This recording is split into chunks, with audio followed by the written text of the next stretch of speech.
another link.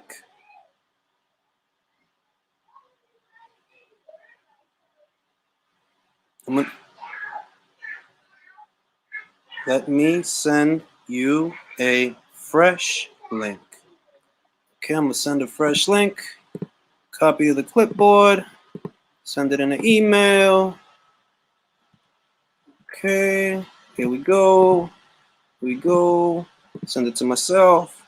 Then receive it on the phone. Cause I don't see him back here. I don't. Okay, copy. Try this link.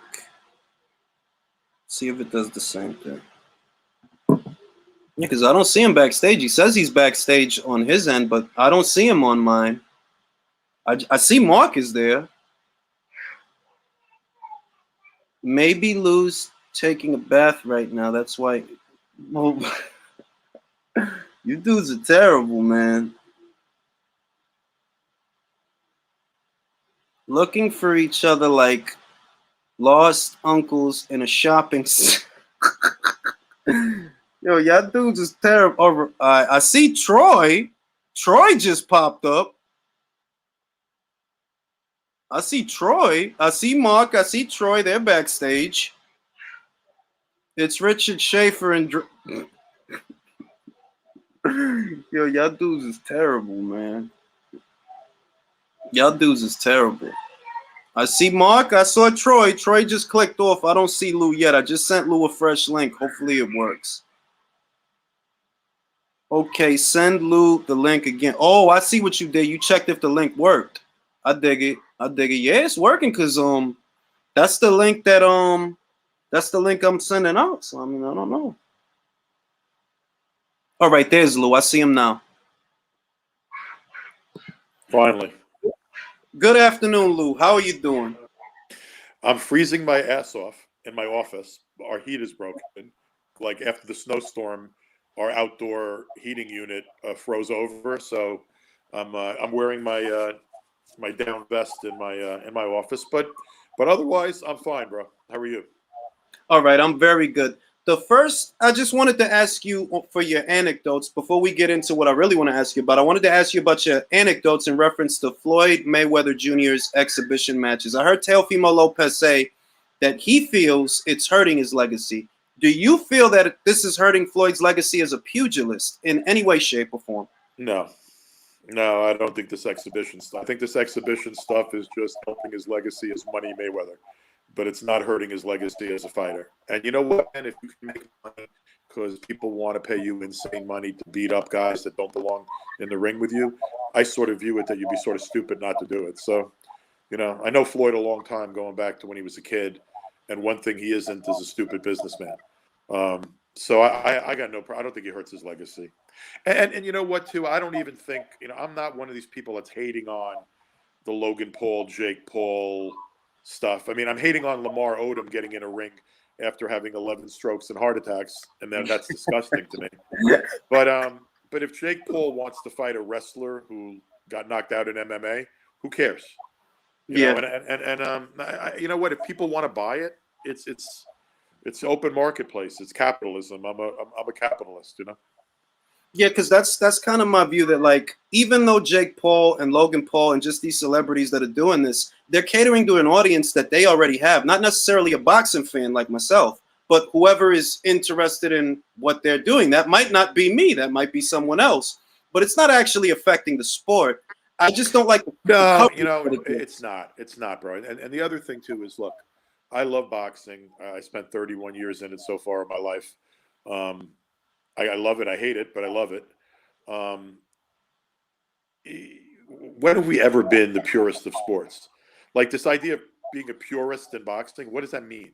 Well, you're going to sit there and say that the WBA is not corrupt. You're going to sit there and say that the ratings of the organizations are all quality. You're going to sit there and say it's cool to have 4 champions in one ratings organization at the same weight. Exactly. You know, I mean, like, so I'm not one for listening to arguments about purism.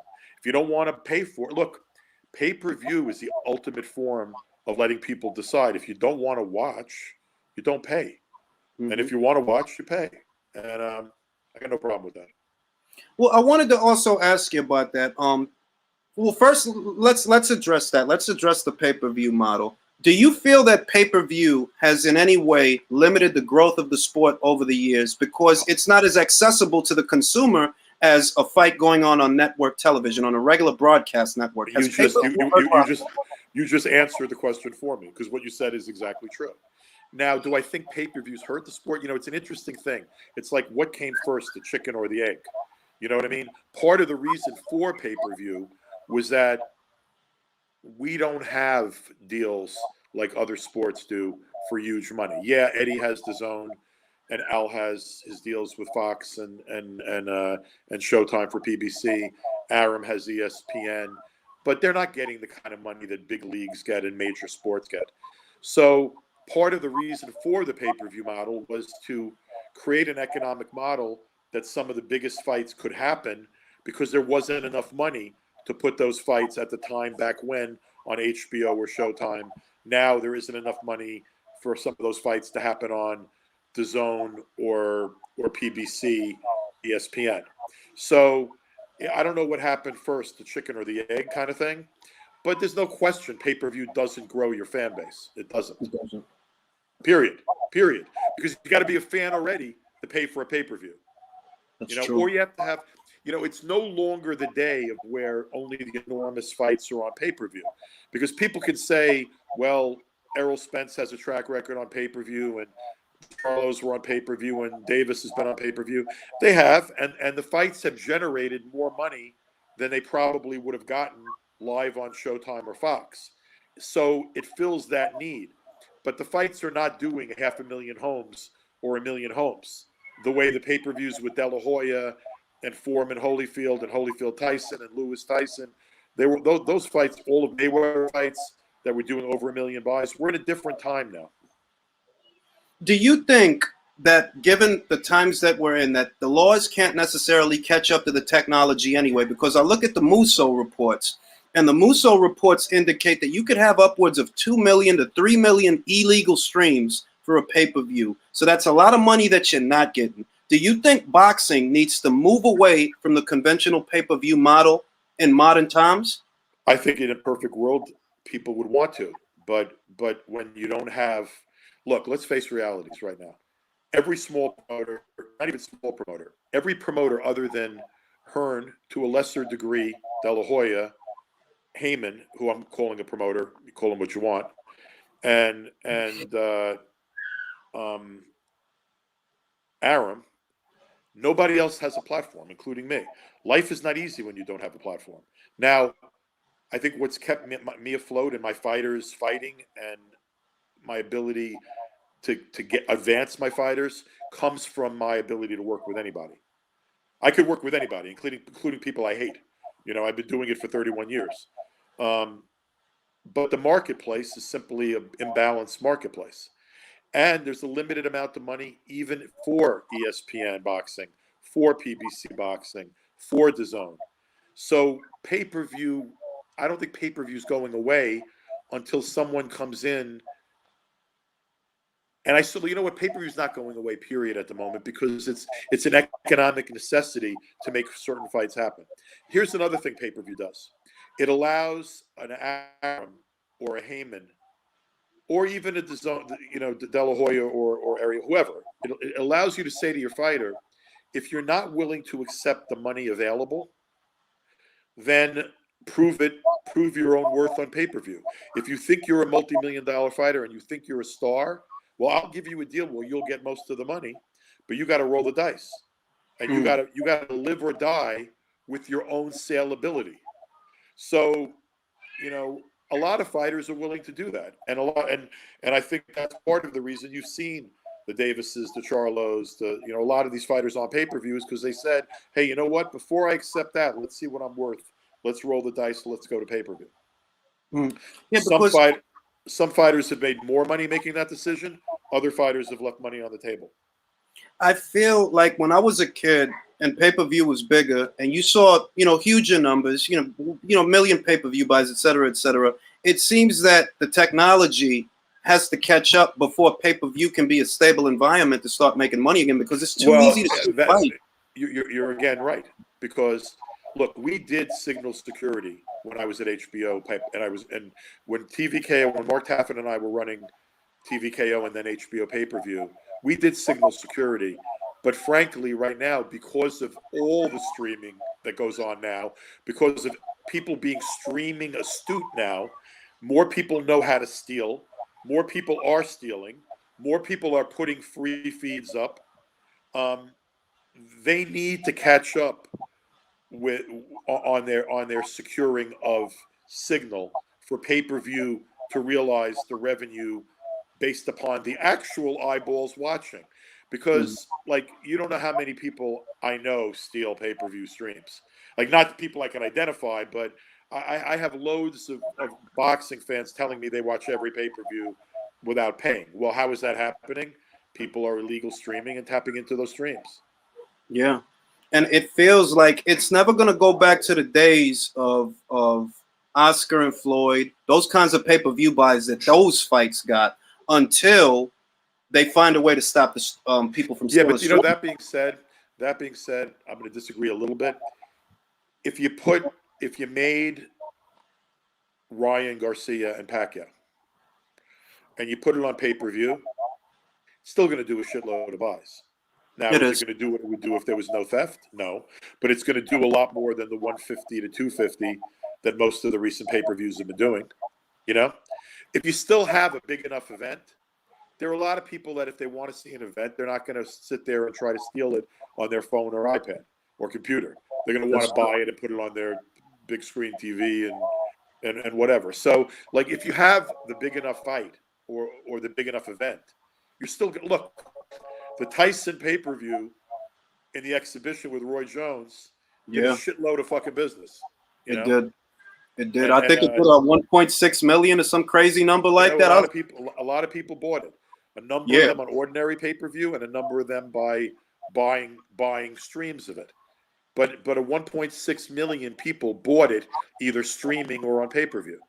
So why? Because Mike Tyson's a superstar. yeah, You know, but that's the thing. That's the thing, that if you have to conjure, Mike Tyson's marquee value is going to be with him until the day he dies. He's one of the most, if not the most iconic living boxer here today. So I don't use him as the poster child for the stability of the pay-per-view model, no, he's because not. that, He's an exception, not the rule. You're 100% yeah, right. And by the way, Floyd, if he comes out of retirement, is the exception, not the rule. Conor McGregor, if he fights a boxer, is the exception, not a rule. You know, look, I mean, Conor McGregor just got knocked cold in an MMA fight, but if you made Conor McGregor against, you know, I'm making this off the top of my head, but Ryan Garcia, you'd still do business. yeah, You yeah, know what I mean? that's true. That's So, true. But I you know, feel like those a lot of circumstances. pay-per-view goes to star power. It's why Oscar De La Hoya was in Matinee Idol as a pay-per-view attraction. You know, it goes to star But power. it's, I guess the question that I have is the pay-per-view model stable enough that an aspiring fighter should still aspire to use pay-per-view? Because it seems like the times are changing. I mean, I don't know what they're aspiring to. I mean, it's, you know, either you become a pay-per-view attraction or you don't. I mean, and again, what is aspiring to pay-per-view mean? Like, you know, 150,000 homes doesn't bring in the revenue of a million homes. So, you know, a pay-per-view fight can be a pay-per-view fight. I mean, there's nothing to sneeze at. 150,000 homes at $35 a buy, for some fighters is certainly more money than they're going to get on Showtime or Fox. 250,000 is even a better example. It's not so easy to replicate the money 250,000 equals on a streaming service or a linear network. Mm, So, I mean, there are going to be economic decisions made that the pay-per-view model is better economics on certain fights than taking the license fee being offered by somebody else. But mm, you know, it's few and like every fighter should aspire to be a million buy pay-per-view fighter, to be what De La Hoya used to be or Floyd used to be what Mike Tyson was and probably still is. Yeah, there's no reason not to aspire to that. But the idea of thinking that pay-per-view is the holy grail, that's as silly. I mean, it's silly now. It may not have been silly 10 years ago, but it's certainly silly now because there aren't very many fights capable of having a 35 or $40 million night because you can do a million homes. Yeah, because that essentially speaks to what I'm trying to get at. That I remember, Like, let me give you an example of something. Part of the reason you're never going to see, in my view, you're not likely to see Crawford and Spence, is if you just listen to what both guys are saying, their expectations of the money are huge. And That's true. honestly, do I think Crawford and Spence does a million homes? No fucking way. No fucking way. Not even within nowhere near, And frankly, if Crawford and Spence did half of that, it'd be a shitload of business. I feel like there was a time. I saw, the reaction, because I'm on the internet. We're all on the internet. When Crawford had first confronted Spence and they had that meeting, there were all those fight hype videos, Fight Hub. It's all over the place. It's on Twitter. It's on Instagram. It's on Facebook. Everybody's buzzing over that meeting. I feel like in that moment, afterwards, immediately after, you could have put that thing on pay-per-view and it would have done close to 1 million buys in that moment because it was buzzing. Maybe. Look, we have a long track record in boxing of waiting too long, and then if the fight actually gets smaller rather than bigger. But that's just always been the case because in boxing we've always been our own worst enemies. But look, make no mistake about it. Like, people that think more money has been spent in boxing over the last 5 years between ESPN, DAZN, and the PBC universe than in any 5 years I could remember. Did the sport grow? No, the sport didn't grow. Did we build new superstars on pay-per-view? No, we didn't build new superstars on pay-per-view. Is the sport bigger now than it was in the 80s or 90s or 2000 decade? No. See, when we talk about what's going on now, I'm thinking, okay, stateside, the sport didn't grow. But I look at all these other places but there is boxing. Now, like the UK boxing scene, we can say that grew. My son is trying to get on. I don't know if it grew in terms of money. I don't think so. I don't really. In fact, I know it didn't. The UK is healthy in boxing because boxing is still one of the 3 or 4 most major sports in the UK.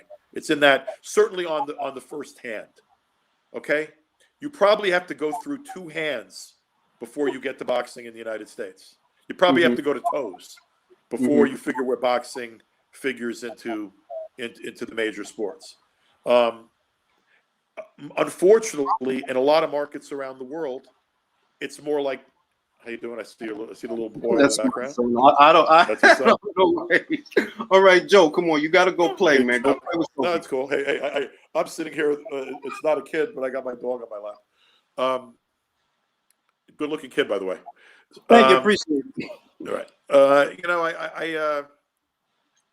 I think that boxing is eternal.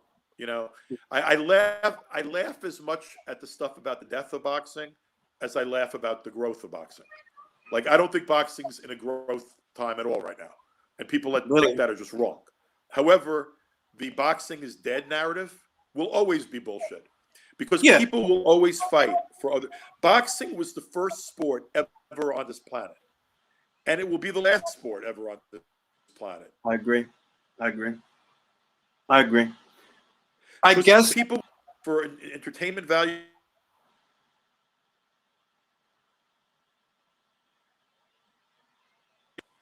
Oh, yeah, okay. Boxing's eternal because people will always fight for other people's entertainment. That's true. The way, and it's a bit, I don't want to make this analogy because it's a little nasty, but it's like pornography in that way.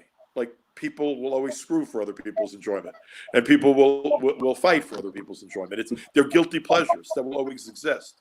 So, I mean, there's some writer for the LA Times who's like always writing. Oh, I know. I know. I don't remember the dude's name, but he's always writing boxing is dead. And I'm like, let's get on the phone and discuss this because you're wrong. It's not dead. It'll never be dead. It'll always be there. Listen, the last 20 years, boxing's been dead for the last 20 years, according to the pundits, because I've been seeing that for at least 20 years. Look, boxing's dead. I'm like, has it died yet? Because I'm still making fights. It's never gonna, and it's never gonna die. And look, there was no competition last weekend, but 4 hours of shit boxing.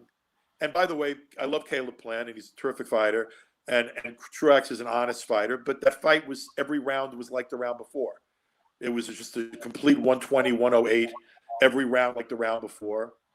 It was nice to see. I think Palik Kofi is performing well with the guys he's been in the ring with, but frankly, Damani Rock looked like he spent the whole pandemic, eating sweet potato pies. Yeah. And didn't look like he trained very much, and he was sucking wind in the first round. I mean, I view that night in two different ways.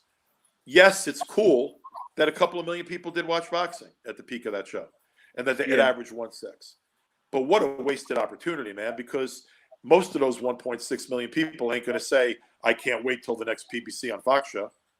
I don't think. That's the feeling. That's the feeling that I have. That I looked at the viewing figures. They said it peaked at about 2 million. I'm like, well, that's good that 2 million people tuned in and cared enough to tune in. But when they tuned in, what did they see? I don't think it was a good advertisement. I think it was a productive night for Kofi. It was definitely a productive night for Kofi because now a lot of people are talking about him.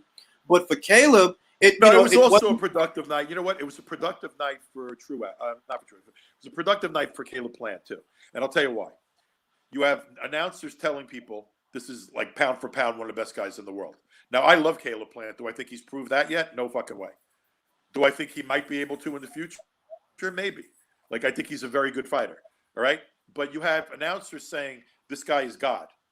And he's shutting out another opponent, and there's 1.6 to 2 million people watching him do it. Okay? That's good for him. Now, is it good for boxing in the long run? Do I think we grew fan base that night? Look, I know a bunch of guys who are social media experts. And what they said to me is there was almost no trickle down from all those couple of million people watching to activity on social media around the event.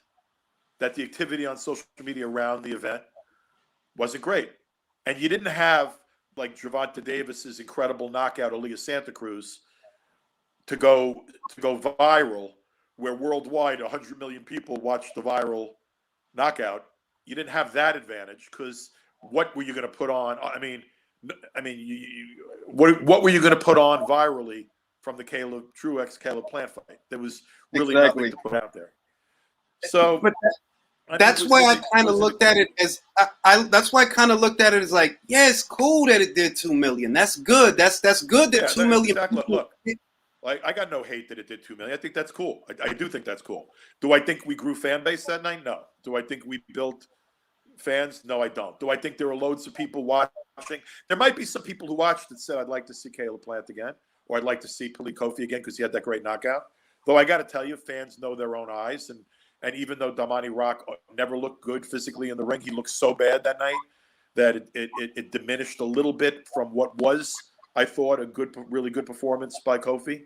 Like, I think I've been following Kofi's career since he was an amateur, and he started real late in the business. And in the beginning of his career, honestly, he couldn't fight at all.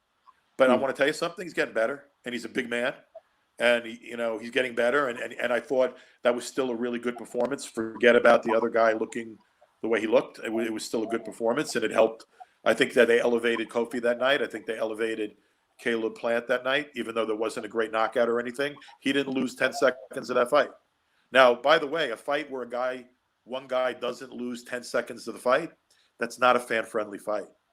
Yeah, I mean, that's the thing. That's what it is. It's like, okay, well, the highlight of the night had to have been Kofi, because if you went on social media after the Plant fight, all you saw were adverse reactions. That's what I saw on Twitter. It just wasn't good television, man. I mean, I'm a promoter for almost 20 years now, but my whole background and orientation was as a network executive, as a television guy, as a boxing programmer.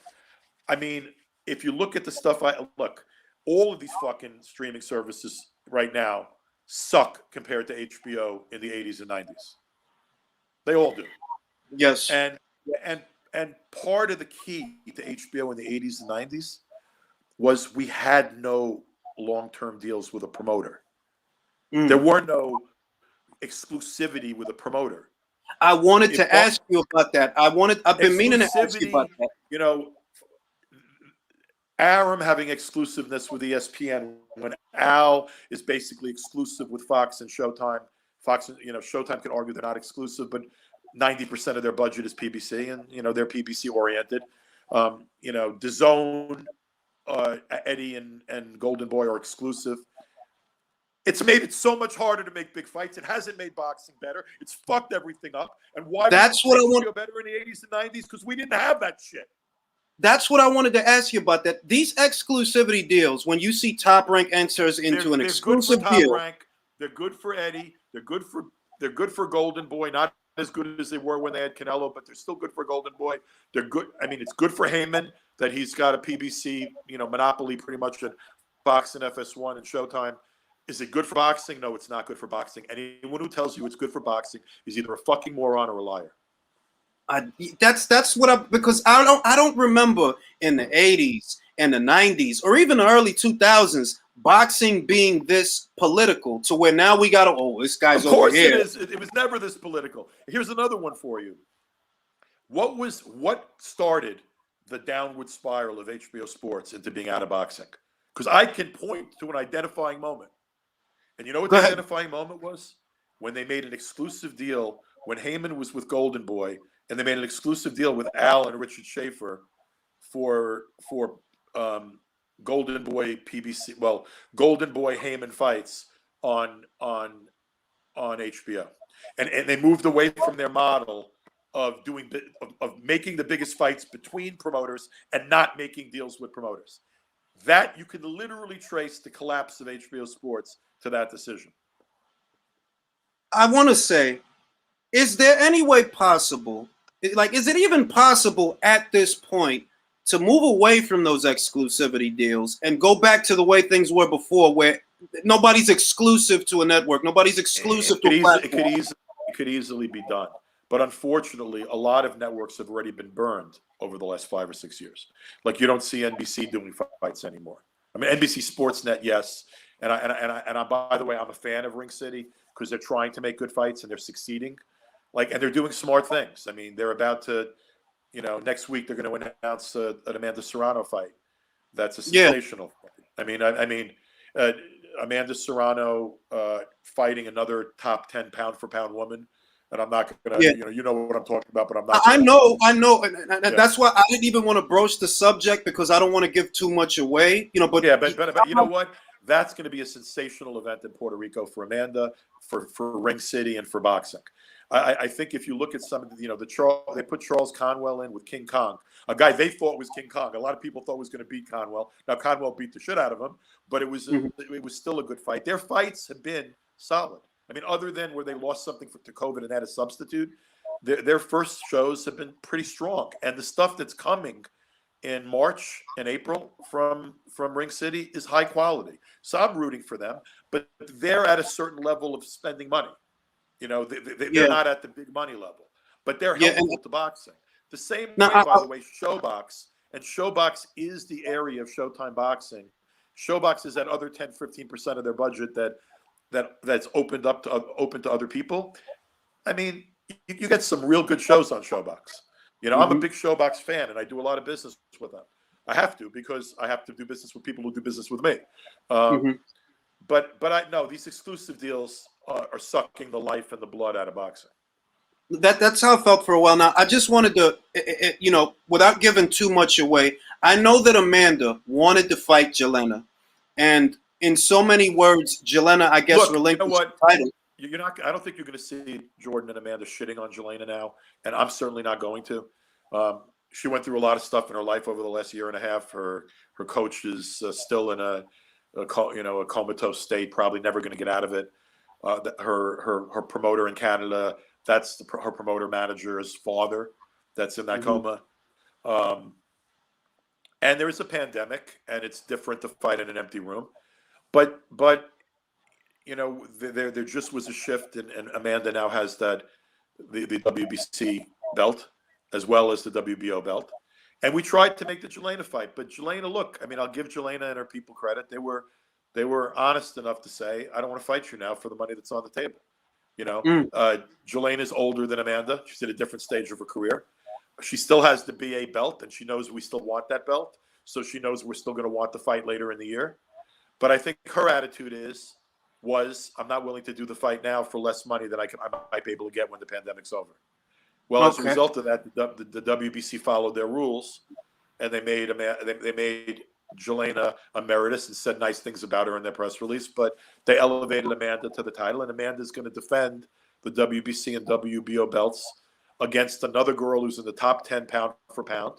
And I want to give credit to Amanda herself and to Jordan, because they came to me and they said, Lou, I know we want to fight on in Puerto Rico. We want to fight in the main event, but we don't want to fight an ordinary fight. We can't get bigger by doing that. In order for us to increase our leverage with Katie Taylor down the road, in order for Amanda to start making the money and getting the attention she deserves, which she's never gotten in her career, you got to fight big fights. And they're the ones that said, I mean, they literally said to me, Lou, go get a girl on the pound for pound list. And and next week, hopefully you'll hear the announcement that's going to be happening in late March. I'm going to say that at minimum, I know that the aesthetic of the fight is going to be something in keeping with what we saw from Natasha and Terry, because the fighter that she's going to be fighting is a girl that throws a lot of goddamn punches. If she don't do nothing else, she throws a lot of goddamn punches. So it's going to be an aesthetically it's going to be an aesthetically pleasing fight. It's going to be a really good fight. And look, anytime, we have in March, we have Cecilia Breakhouse fighting the rematch with McCaskill, right?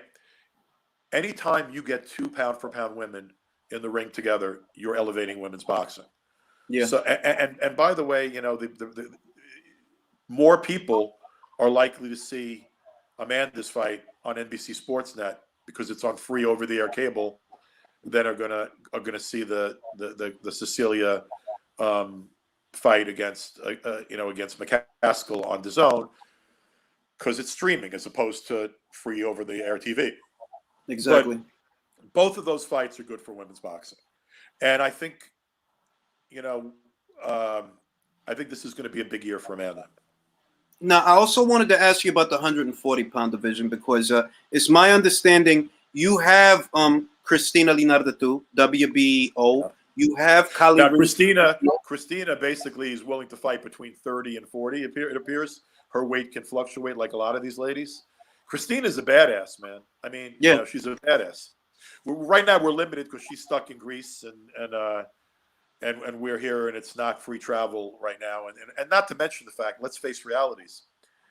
PBC doesn't televise women, and Clarissa used to be doing business with Showtime. They didn't want to pay her.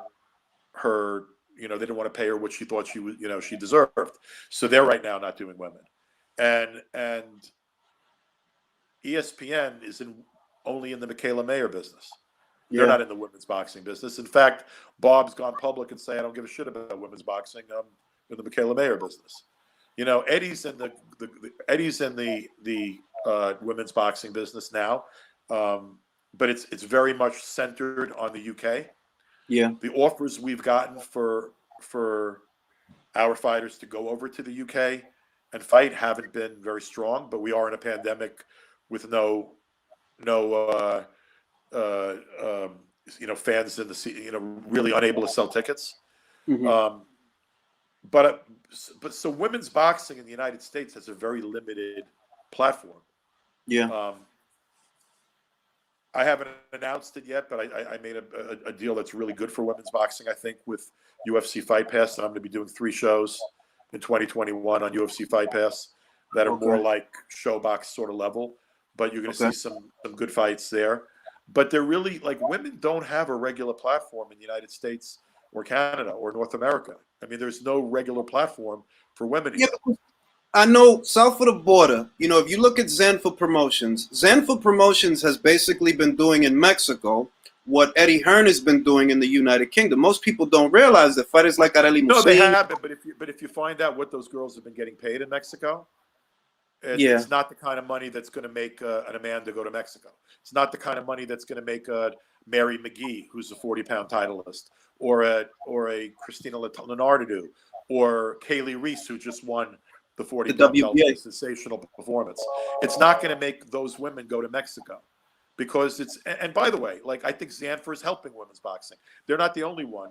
Pepe Gomez in Cancun is Yep. televising some women too, but their budgets are very limited. The same way my budgets were very limited when I was doing Broadway boxing. Yeah, Mhm. could a woman make 10, 15 grand in a really good fight on a Broadway boxing? Yeah. But can a champion get paid even 35, 40, 50 on these small shows? No.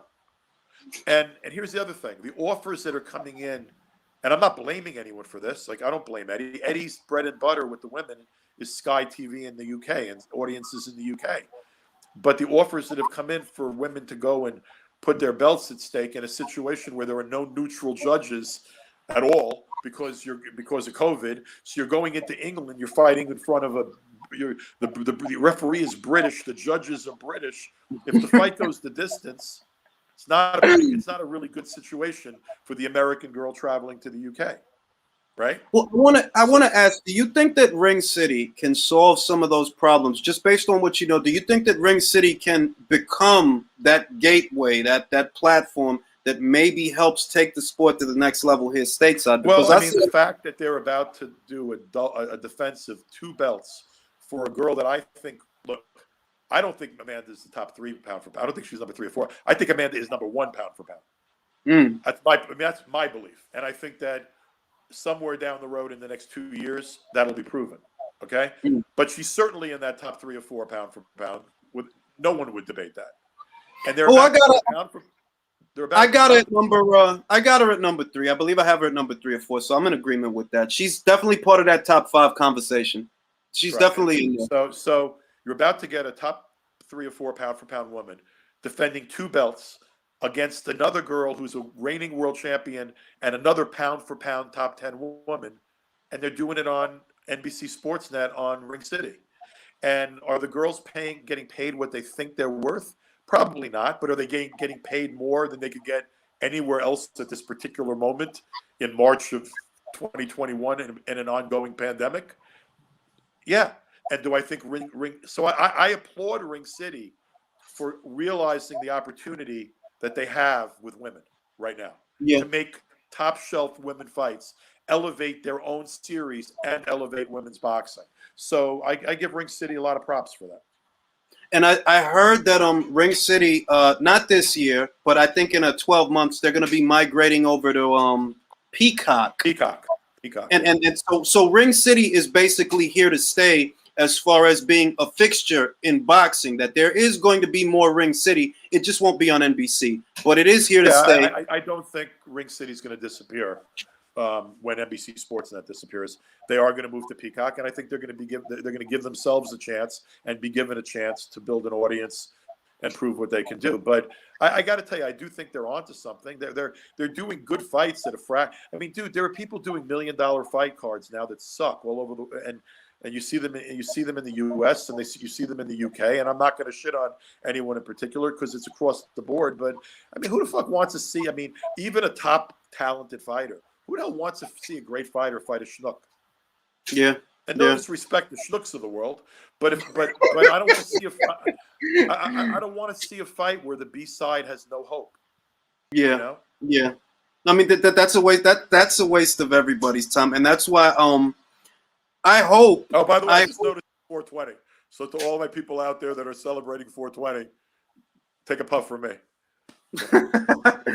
I just hope my hope is for Amanda's fight, which is going down in Puerto Rico. I just hope that it's all action because that's what it's going to take. I think that's what the American audience needs to realize, that you can put I got to say this, bro. I got to say this, and this is fact. Amanda never fights a boring fight. Never. And by the way, she is not only one of the highest, she has the highest knockout ratio of any active female fighter in the world. She has one of the 3 highest knockout ratios of any woman in history. And of all fighters, male or female, in the world today, she has one of the top knockout ratios of any world champion, male or female. See, this is why Amanda, I like the idea that I can't get on my own a DAZN deal or a Showtime deal or a Fox deal or an ESPN deal for Amanda sucks. But I want to ask you about that. Like, why don't we get Dibella Entertainment on the Zone, for example, the Zone Because they're platform? exclusive. I mean, look, I'm friendly with the guys at the Zone, and I probably of independent, like other promoters, all the independent promoters elsewhere, I probably have put more fighters on the Zone than anybody else. Mm, I've also put a lot of fighters on ESPN. mm-hmm, I used to put a lot of fighters on PBC before Al and I fell out. mm, But I'll do business with anybody, man. And it's mm-hmm. not like I haven't made presentations to DAZN or to Aram or ESPN or other networks. I've made great presentations. I've made presentations to the guys of, look, I've been promised all women's shows on multiple platforms. And then when budgets got hairy and when COVID kicked in, I've had those people call and say, Lou, sorry, I know I promised you, but I got to cut budget somewhere and we don't have a contract. You Yeah, know what I mean? because So I look at a fighter like I got a Miller. couple of women, and in the next month or so, you may see some movement among the group of women I promote, with women coming in and other women leaving. But I can't change the world, man. Like I can't force. I can't Yeah, what I force. wanted to ask you, what I wanted to ask you is, like, I'm a consumer, right? I'm a consumer. I spend money on boxing. That is my role in all of this. So when I see a fighter like a Raquel Miller, for example, I see a fighter that, you know what, brought up right. You could turn her into like a Rousey. Yeah, you got to do it right. And here stateside, Yeah, but someone's got to be. There's got to be a platform willing to pay for it or put it on. yeah, Like when I say that, I mean, like, let's just look at reality. There's been, I mean, ESPN's in the Michaela Mayer business. Top Rank's in the Michaela Mayer. They're not out there signing another woman. yeah, Al doesn't like women's boxing. Fact. There's never there after I left PBC, there wasn't another women's card on or a women's fight on PBC. And even when I was there, Al did it as a favor to me. It wasn't because he liked it, because we were doing a lot of business together, and I was always pumping him on the women, and he let me throw some fights on. Showtime, the pandemic's been very difficult for them in boxing, and very difficult for their level of fights. So they made decisions to pretty much, push women's boxing aside. Look, I'll give you an example of something too. Part of it is right now, like Raquel and Tiara Brown and others, they're frustrated as shit with me. Some of them are angry with me. Okay, but they might like be angry with me, but like you're sort of like attacking your friend instead of understanding the world is like not fair. I mean, Raquel fights at 154 or 160. In the whole world, there are a couple of dozen women of quality at that weight. In the whole world, most of those women can't travel.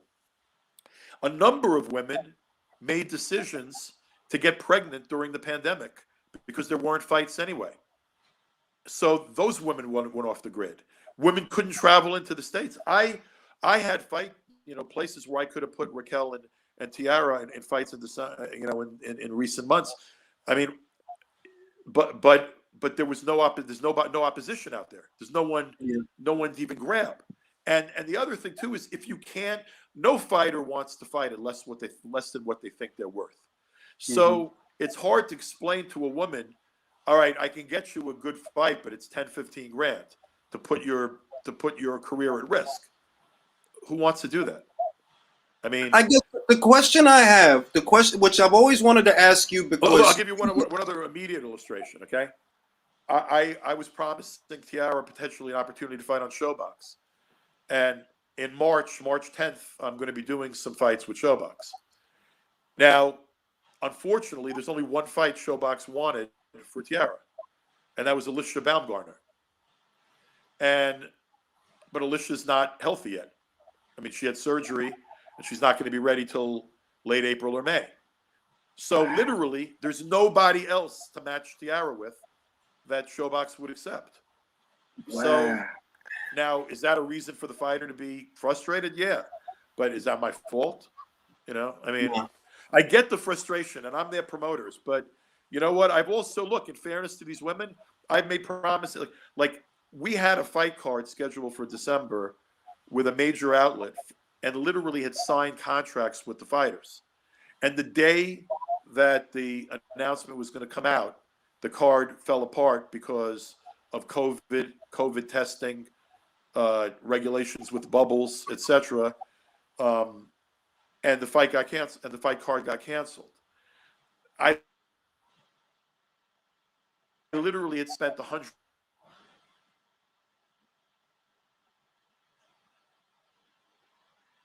No, I really can't. I mean, I can't blame the Nevada Commission for saying that you and Salida Promotions have never run a bubble before, and that we weren't in the top ranked bubble.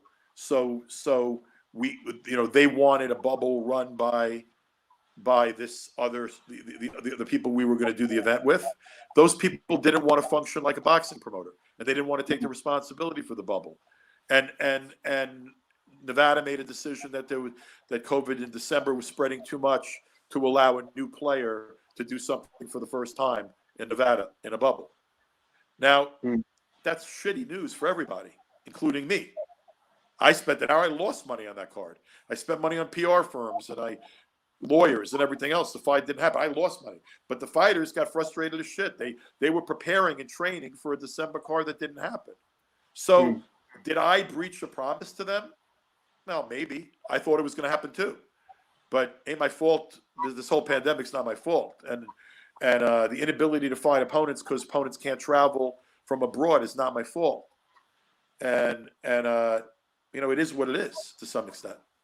I get one thing that I've always wanted to ask you is, what do you think would be the game changer for the sport of women's boxing here in America? What would be the game changer? What could turn the tide? All you take the cost of one big fight card for the men, like one Lomachenko or Crawford or whatever fight. The amount of money being spent on one of those fights, and what I'm saying is somewhere in get some platform to even put $2.5 to $3 million aside for a women's monthly boxing series, and that's a game changer. But not one single one has done that. And you know what? The women haven't been able to unify across promoters and managers to apply pressure enough. But the reality is that it's a self-fulfilling prophecy. If you don't give women opportunity and you don't televise the best fights where they can be seen by a shitload of eyeballs, and again, no offense to DAZN, Eddie's fights in the UK have featured some decent women's fights on DAZN, but those fights aren't drawing fans. They're on streaming. Who's streaming to watch a women's fight that never has seen women's boxing before? They're not. And casual fans aren't getting to see women perform beautifully because casual fans haven't been subscribing to DAZN. Boxing fans have been subscribing to DAZN. And even among the boxing fans, when it's not Canelo fighting, or it's not Ryan Garcia fighting, or it's not, a Luke Campbell, Ryan Garcia fight, or something that rises to that level, it's not enough eyeballs to grow. Women aren't getting enough shine because there's no platform televising them. And then the excuse for not televising them is that they have no shine. How the fuck are they going to have shine if you're not televising their fights? Which is why Amanda Serrano in a main event of Ring City is so significant. Because it's going to give her opportunity to let people see her excellence, let more eyeballs see her excellence. So that's basically what needs to happen here stateside. The women need a platform that regularly invests in the sport of women's boxing. The funny part is, I've seen you, and you've written this too, but and I get it. I think you get it. Now talking to you, I realize you're smarter than I thought you were, and I mean that as a compliment because this has been a good conversation, and I've enjoyed it. But they want to blame promoters for not taking chances. What chances am I going to take? Look, dude, I needed to get Amanda Serrano in the ring in December, right? I needed to when the other thing failed, and I'm not going to insult Amanda Serrano by paying her $5 or $10 grand, right? But how did I get her? How did I do that? I did that. I bought a fucking fight onto a well-produced televised show coming out of the Dominican with a good little promotional company in the Dominican that treated Amanda with total respect. And I don't know if you saw that fight streaming, but it was beautifully produced. It was beautifully produced. But I spent about 40 grand out of my pocket. Like, no one, not getting $1 in revenue. I can't afford to do that regularly. Nobody can. Like women deserve a platform and someone needs to step up. I actually think it'd be great business for DAZN to say, I'm going to put $3 million aside in 2022 and create DAZN women's boxing series, I think that would be a huge step. Here's another idea I have, and maybe you can start harping on this. Eddie fucking Hearn, I'm talking to you, my friend. Let's do Dibella women versus Eddie Hearn women. You and I could have a lot of fun with that promotion. Let's do that and allow some of these women to fight each other. We could do some of the fights in the UK. We could do some of the fights in the US. You got the platform. I'm willing to do business with you. I'm not nuts. Let's do some of those I fights. agree with what. Look, I talked to Christina yesterday, right? And me, unlike a lot of other people, I know if you put Christina in the ring with Chantel, even though obviously there are constraints now, but that is a fight that everyone would enjoy. If you Okay, but I got to tell you this. I already had some conversations during the pandemic. Now, again, I don't blame.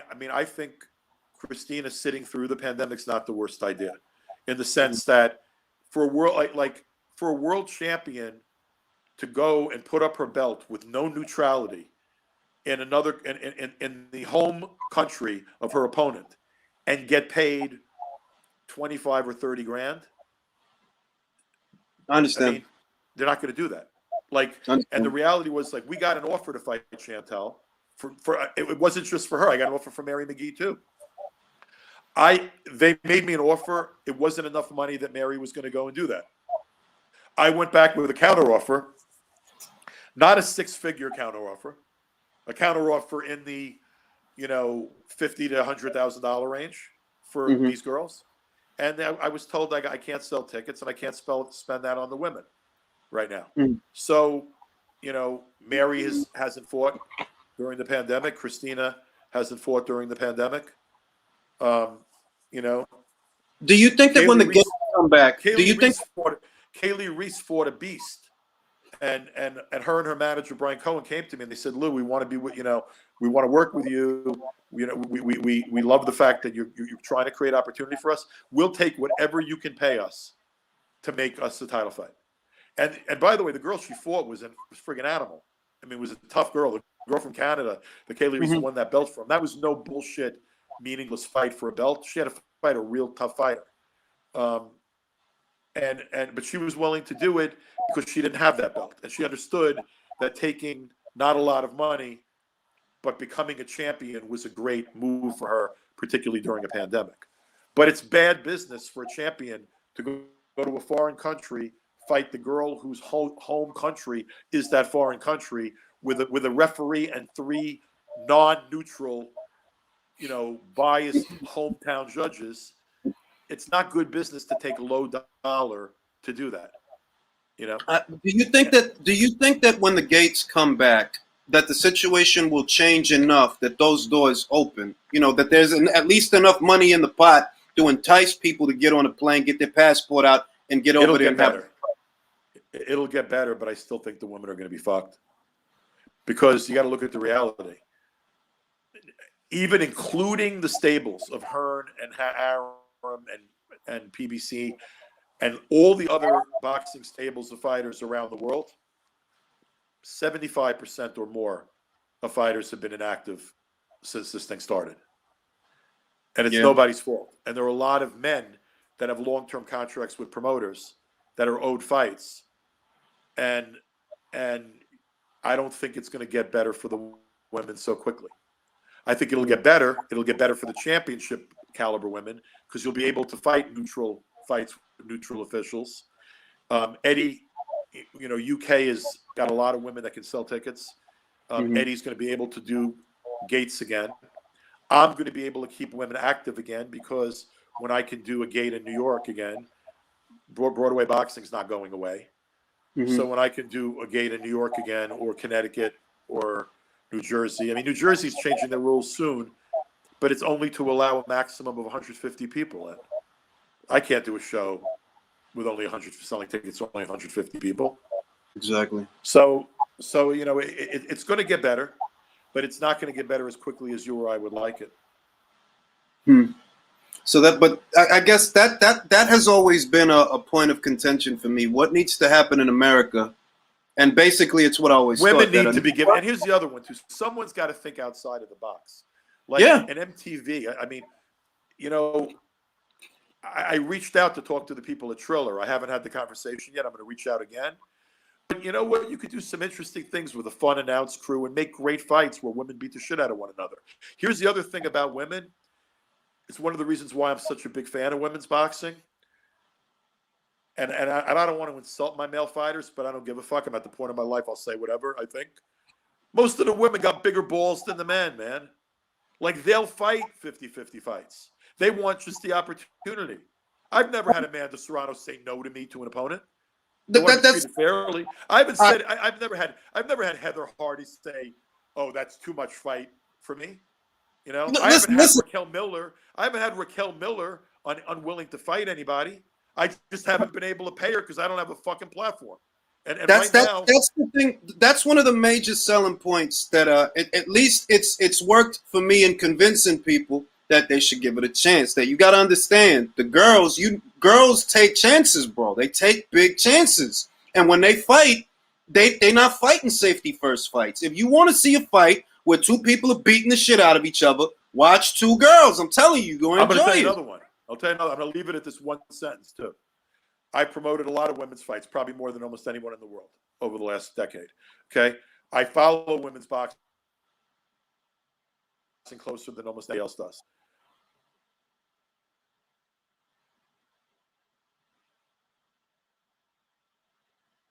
The ring. Yeah, I haven't seen a female quit in the ring. Never. Me neither. I've never seen a female. Dude, I gotta get back to work soon. If you need me for a few more minutes, I'll stick with you. But no. Actually, Lou, it's been great. I'm gonna let you go right here. We talked about a lot of stuff. I hope to have you back on and talk about a lot more stuff. It's a pleasure. Thank you for your time, Lou. Well, I'll tell you, and I really mean this. I enjoyed the conversation. I'd be happy to come back. Thank you very much. Stay safe. Enjoy the rest of your day. Thank you. Be well. Mm-hmm.